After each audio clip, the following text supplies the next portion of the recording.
I'm Brian Miller from Escher's Enigma, and this is my brand new Epiphone Les Paul Traditional Pro Limited Edition 2015.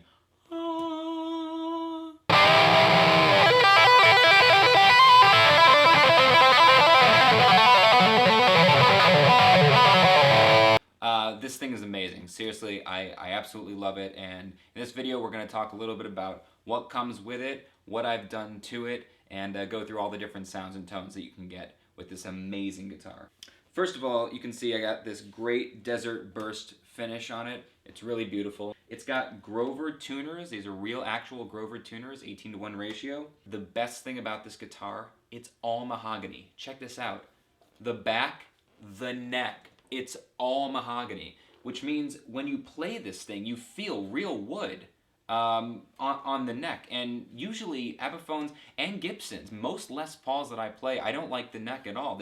First of all, they're mostly, they feel too fat. I usually play Schechters and Jacksons and Ibanez and things like that. And Les Pauls usually feel way too fat, but also they feel sticky or glossy on the back. There's something about them that I don't like, but this Epiphone, this limited edition, I'm pretty sure it's just the limited edition the 2015 ones that have this right now. There may be others, but I don't think so. It's an all mahogany back, so this guitar plays, feels incredible. Two humbucking pickups. We've got an Alnico in the neck, and we've got an Epiphone Pro Bucker in the bridge. Both have coil taps on the volume pots. So 2 volume pots, 2 tone pots, and both of the volumes have coil taps, which means the tonal possibilities on this guitar are virtually endless, and you're going to see that in a little bit when we go through them. Here is the neck pickup.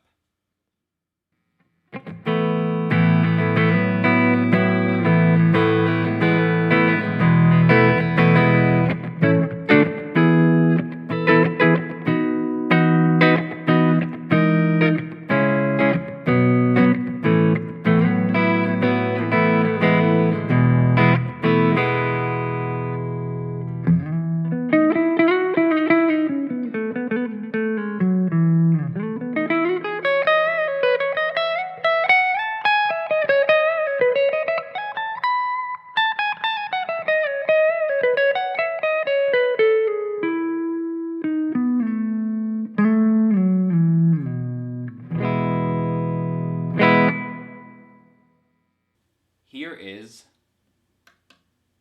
the middle position, okay, using them both.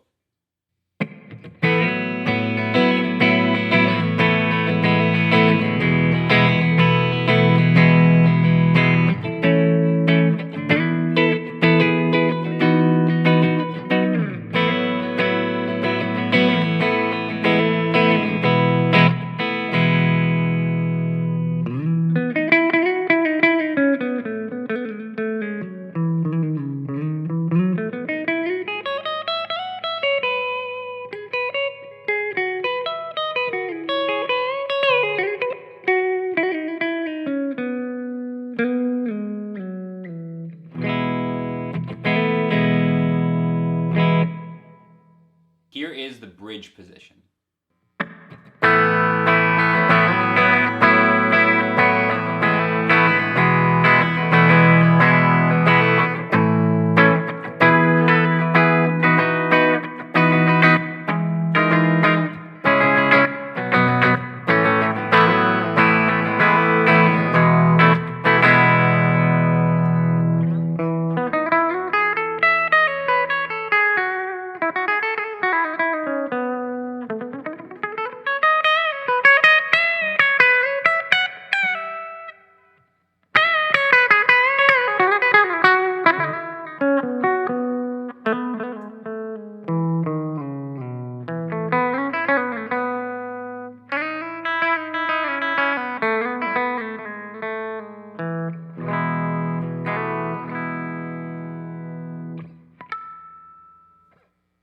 Okay, here is the neck position with the coil tap engaged.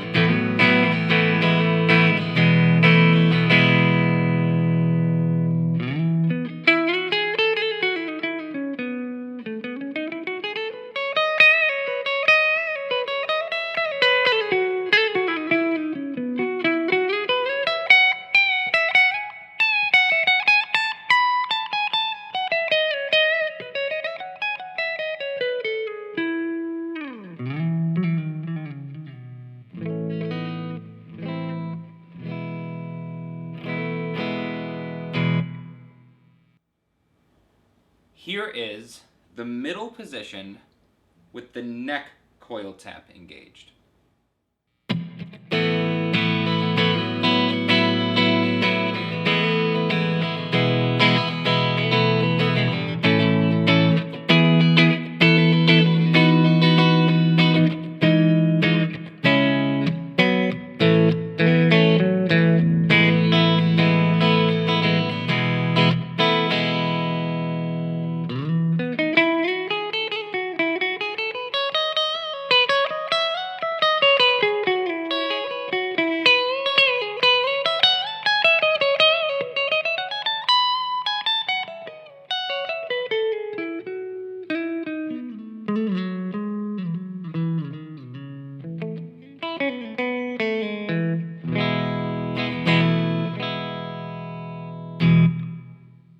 Here is the middle position with both coil taps engaged.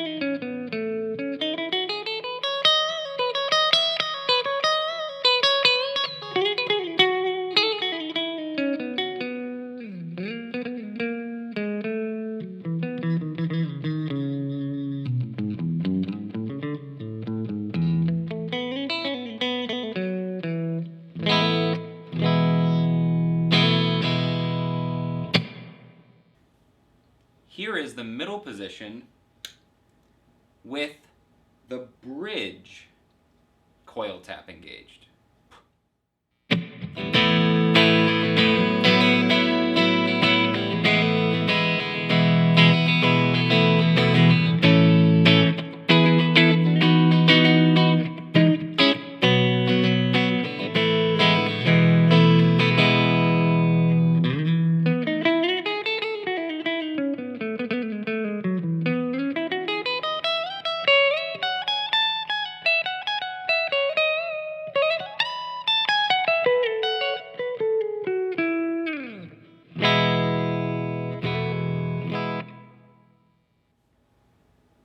And finally, here is the bridge with the coil tap engaged.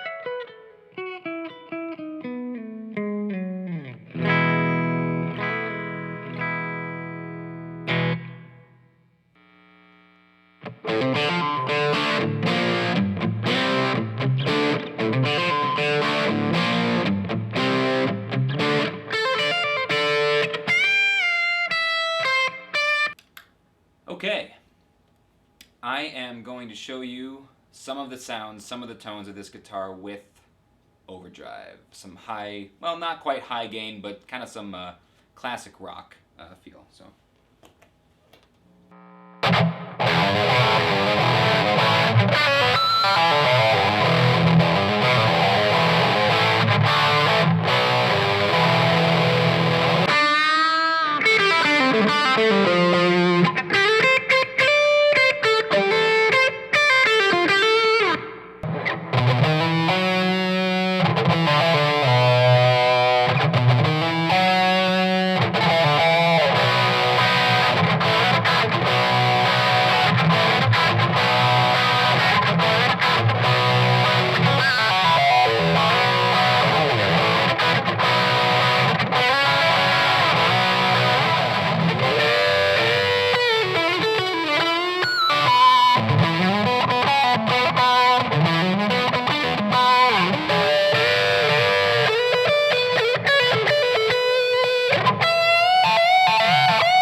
modifications that I made to this guitar right out of the box.